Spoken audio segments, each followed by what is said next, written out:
নমস্কার, কেমন আছেন সবাই? আশা করি আপনারা খুব ভালো আছেন। আমরাও ভালো আছি।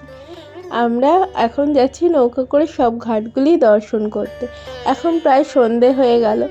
বেনারস হলো ঘাট আর বাবা বিশ্বনাথ দেবের মন্দিরের জন্যই বিখ্যাত। এখানে প্রায় 84টা ঘাট রয়েছে। আমরা এখন সব ঘাটগুলির ওপর দিয়েই যাচ্ছি।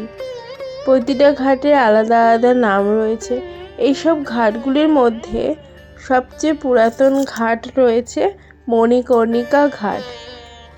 এই ঘাটেই দাহ করা হয়। আর রয়েছে দশাশ্বমেধ ঘাট। দেখুন, আমরা প্রতিটা ঘাটের উপর দিয়ে যাচ্ছি। ঘাটগুলির ওপরেই সবগুলোর নাম রয়েছে, প্রত্যেকটা ঘাটের নাম রয়েছে।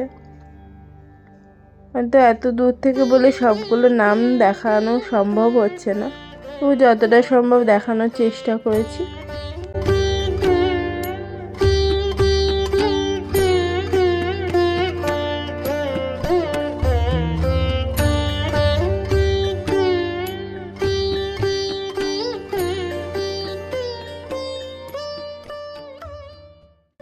আমরা এখন প্রায় মণিকর্ণিকা ঘাটের কাছাকাছি চলে এসেছি। ওই যে দূরে ঘাটটি দেখা যাচ্ছে। এই মণিকর্ণিকা ঘাটে কথিত আছে যে দাহ করলে এখানে মোক্ষ প্রাপ্তি হয়। এই ঘাট হলো সবচেয়ে পবিত্র ঘাট। এখানে প্রায় প্রতিদিনই 200 থেকে 300টি মরা পোড়ানো হয়ে থাকে। এখানে চিতার আগুন কখনোই নেভে না।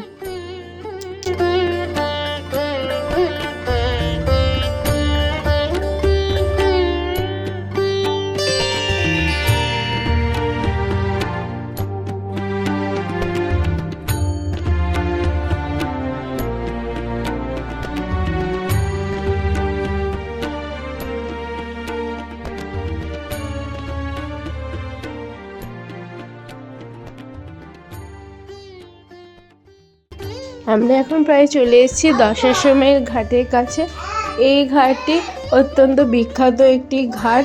এই ঘাটে প্রতিদিন সন্ধ্যার সময় গঙ্গা আরতি হয়ে থাকে, আর এই সময় প্রচুর ভক্তের সমাগম হয়।